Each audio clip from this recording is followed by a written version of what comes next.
आ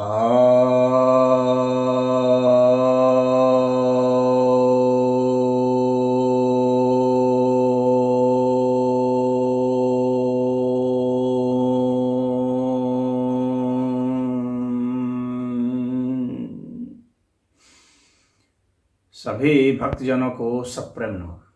तो आज आपके समक्ष श्रीमद् भगवद गीता के 18वें अध्याय के 30वें श्लोक पर प्रवचन करने जा रहा हूँ। यह श्री भगवान उवाच है, अर्थात श्री भगवान कहते हैं, प्रवृत्तिं च निवृत्तिं च कार्याकार्ये भयाभये बंधं मोक्षं च या वेति बुद्धिः सा पार्थ सात्विकी। अर्थात जो बुद्धि, हे पार्थ, जो बुद्धि प्रवृत्ति और निवृत्ति, कार्य और अकार्य, भय और अभय, बंधन और मोक्ष को तत्वतः जानती है, वह बुद्धि सात्विक बुद्धि है। यहाँ सात्विक बुद्धि किसे कहते हैं, उसकी ही भगवान ने परिभाषा दी है। प्रवृत्तिम च निवृत्तिम। प्रवृत्ति क्या है?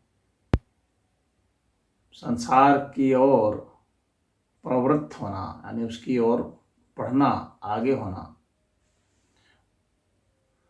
उसकी कामना करना।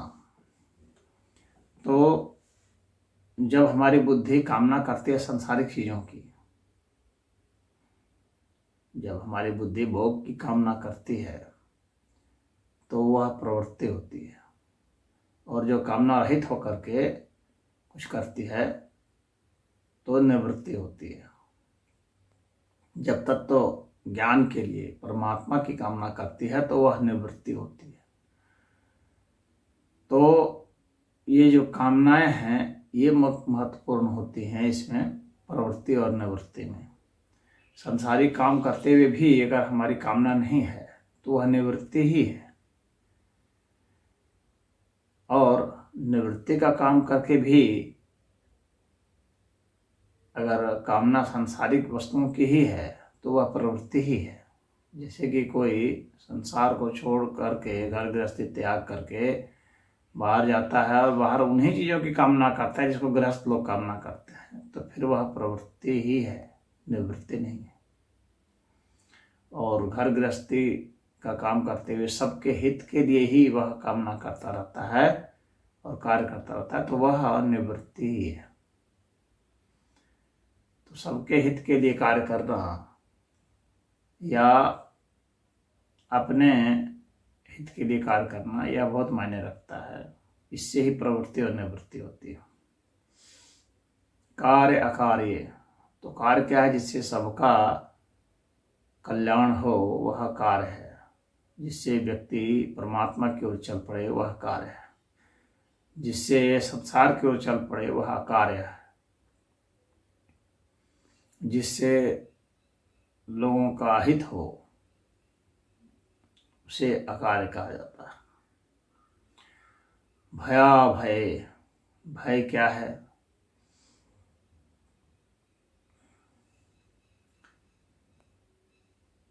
कोई भी ऐसा कार्य करना जिससे कि अपने मान सम्मान पर, अपने वस्तुओं पर, अपने पद प्रतिष्ठा पर ठेस आए, अपनी जान पर ठेस आए, तो वह भय है। और इस तरह के कार्य को नहीं करना जिससे कि किसी की भी मान प्रतिष्ठा पर, अपने या किसी की भी मान प्रतिष्ठा पर, किसी के भी पद प्रतिष्ठा पर, किसी के भी जान पर, किसी के भी स्वास्थ्य पर कोई खराब प्रभाव आए तो वह भय है। यानी किसी को किसी प्रकार का नुकसान नहीं पहुंचाना ही अभय है, परमात्मा की तरफ चल पड़ना ही अभय है। और इसके विपरीत अर्थात किसी के पद प्रतिष्ठा पर, किसी के स्वास्थ्य पर, किसी के जान पर, किसी के धन पर, इन सब के पर दुष्प्रभाव आए, वह भय है। बंधन और मोक्ष, जो चीज़ हमारे पास नहीं है उसकी कामना करते रहना, वह भी भय है और बंधन है। क्योंकि हम स्वतंत्रता महसूस करते हैं कि उसके बिना हमें खटकता है, और जब वह चीज़ आ जाती है तो उसके रख रखाव में और उसके क्षय होने का एक डर समाता है, तो वह भी खटकता है, तो वह भी बंधन है। यानी वस्तु जब दूर है तो, या व्यक्ति जब दूर है तो, और जब वह करीब है, समीप है, अपने नियंत्रण में है, कब्जे में है, तो ये दोनों ही स्वतंत्रता ही है।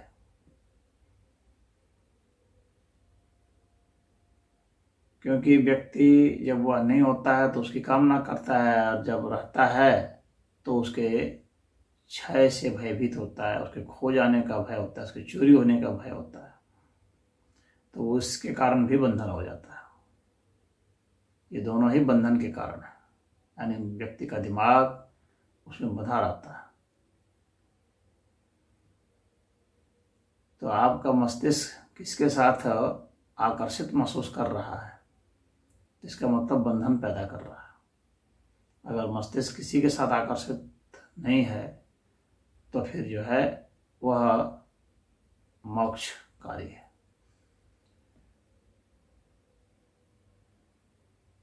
किसी वस्तु, किसी व्यक्ति के साथ अगर आकर्षण महसूस हो रहा है तो बंधन हो गया। आकर्षण का मतलब बंधन हो गया, चाहना का मतलब बंधन हो गया, तो आकर्षण भी बंधन है। और अगर किसी से दूर जाना चाह रहा है तो वह विकर्षण है, वह भी बंधन कारक है। लोग जो भागते रहते हैं वह भी एक बंधन होता है। आकर्षण और विकर्षण ये दोनों ही बंधन है। इन दोनों ही के मध्य में जो स्थित है वही मोक्ष को प्राप्त है। न बंधन न मोक्ष, किसी प्रकार का बंधन नहीं, किसी प्रकार का विकर्षण नहीं, तो ही मोक्ष होता है। मोक्ष विकर्षण नहीं है, भागना नहीं है। बंधन और विकर्षण, आकर्षण और विकर्षण के दोनों के मध्य की स्थिति है, या दोनों से परे की स्थिति है, वह मोक्ष है।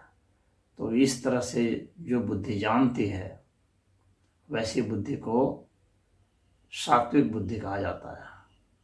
यानी सही रीति से जानती है, गहराई से जानती है, इसके तत्वों को जान रही है, इसकी कीमियों को जान रही है, और जानने के बाद उसके अनुसार से जी रही है। खाली जान लिया और जी नहीं रही है तो फिर उसका वो तो आधा ही दूरी तय की।